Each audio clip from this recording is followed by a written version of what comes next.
Good morning, students. Chapter 2, Kingdom Animalia. In today's class, we are going to discuss about the classification of Kingdom Animalia.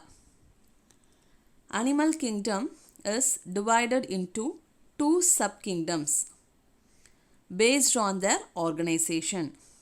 So, based on their organization, animal kingdom is divided into two subkingdoms.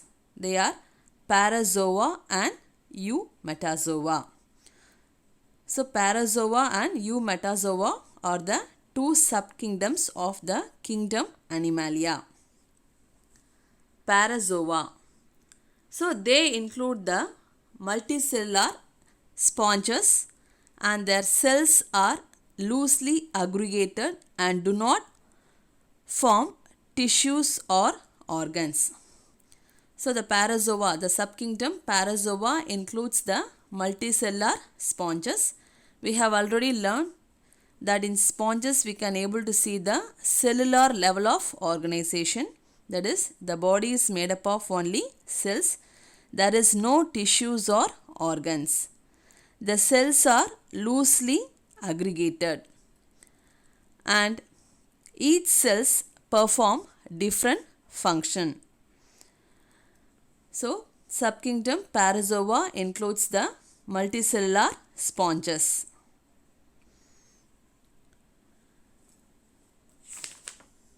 In sponges, the outer layer is formed of plate-like cells called as pinacocytes, and the inner layer is made up of, that is, quinocytes. So, they are flagellated cells. The outer layer of cells maintain the size and structure of the organism, and the inner layer maintain the water transport system, and they maintain the respiratory and the digestive functions. So, these are the about the sponges. Next, we will see about the subkingdom Eumetazoa. So, they include the multicellular animals with well-defined tissues. Here, the body of the animals is made up of tissues, and the tissues organized to form organs, and the organs organized to form the organ system. So, in the subkingdom Eumetazoa, they include the multicellular animals with well-defined tissues, organs and organ system. They are again classified into two grades. The Eumetazoa is again classified into two taxonomical levels. They are called grades. They are Radiata and Bilateria. So, subkingdom Metazoa is again classified into two grades. One is Radiata and another one is called as Bilateria. Now, we will see about grade 1, that is Radiata. So, grade 1 Radiata. Among the Eumetazoa, a few animals have an organization of two layers of cells. The outer ectoderm and the inner endoderm separated by a jelly-like mesoglia.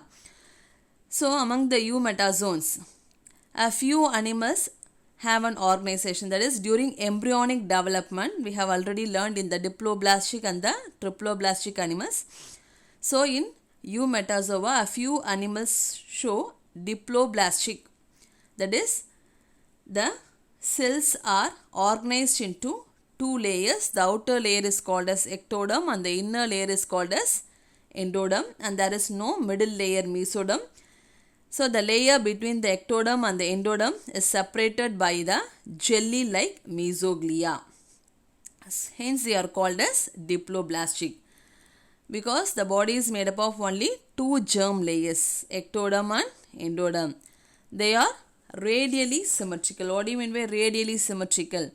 So, when any plane passing through the central axis of the body divides an organism into two identical parts, they are called as radially symmetrical.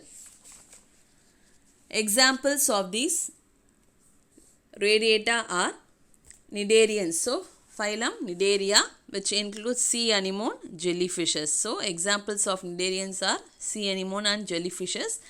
And phylum Ctenophora, example comb jellies. Next we'll see about the grade Bilateria. The eumetazoans other than radiata. So in radiata we can able to see that is tissue level of organization in radiata. So the eumetazoans other than radiata show organ level of organization. So in Bilateria I can able to see the organ level of organization and are bilaterally symmetrical. So what do you mean by bilaterally symmetrical?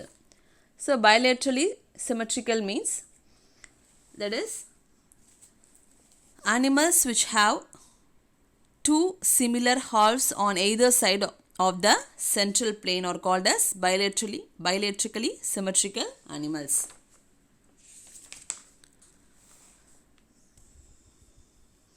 And they are triploblastic. What do you mean by triploblastic? Here there are three primary germ layers: outer ectoderm, inner endoderm and middle mesoderms. Hence they are called as triploblastic.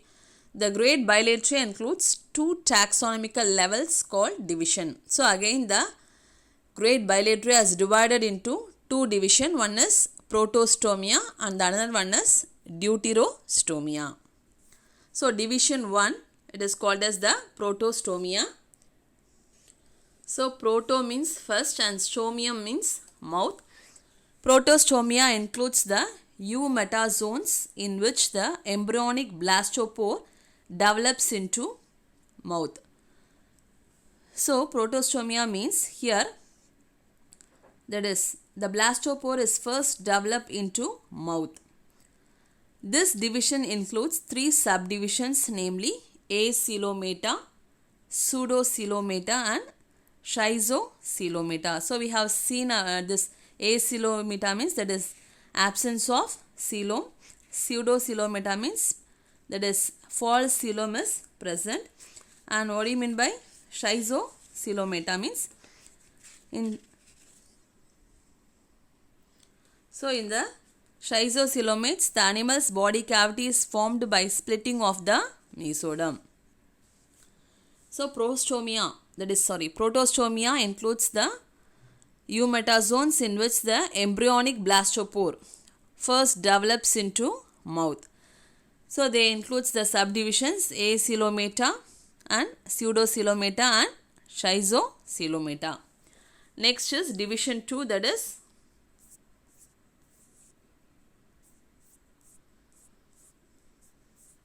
deuterostomia. So deuteron means secondary, stomium means mouth. Here the anus is formed first and then only the mouth is formed. Hence the name deuterostomia. So eumetazoans in which anus is formed from or near the blastopore. So in protostomia we have seen the blastopore develops into the mouth first.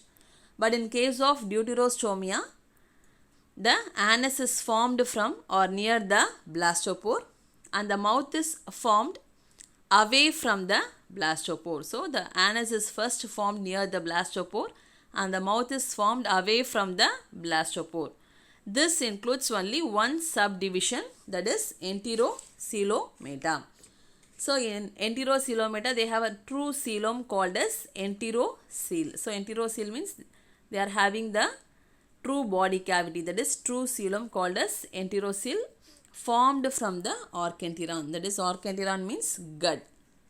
So in deuterostomia the blastopore develops into anus and then the mouth is formed away from the blastopore. So once again we'll recall, that is kingdom Animalia is divided into two subkingdoms, that is Parazoa and Eumetazoa. In Parazoa you can able to see the cellular level of organization, that is the body is made up of only cells. The cells are loosely aggregated, example sponges. In Eumetazoa you can able to see the tissue level of tissue, organ and organ system level of organization. Again the Eumetazoa is divided into two grades. One is called as radiata and another one is called as bilateria. So the radiata is, examples of radiata are Cnidaria and Ctenophora. The bilateria is again divided into two divisions. They are the Protostomia and the Deuterostomia. So the bilateria includes the acoelomates, pseudocoelomates and the coelomates. Examples of acoelomates are Platyhelminthes. Examples of pseudocoelomates are Astralminthes. An example of coelomates are Annelida, Arthropoda, Mollusca, Echinodermata, Hemichordata and Chordata. So in Platyhelminthes, they are acoelomates, that is absence of coelom. So they don't have a body cavity. Example, flatworms. And in Astralminthes, you can able to see the pseudocoelomates, that is false coelom is present but there is no true body cavity. Next, in case of annelids, arthropods, mollusks, echinoderms and hemichordata and chordata, you can able to see the, that is true coelom, that is true body cavity.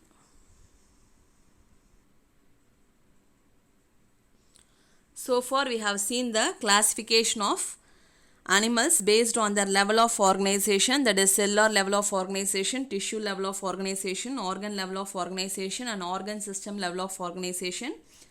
And also we have seen the classification of animals based on the primary germ layers, that is diploblastic animals and triploblastic animals. And also we have seen the classification of animals based on their patterns of symmetry.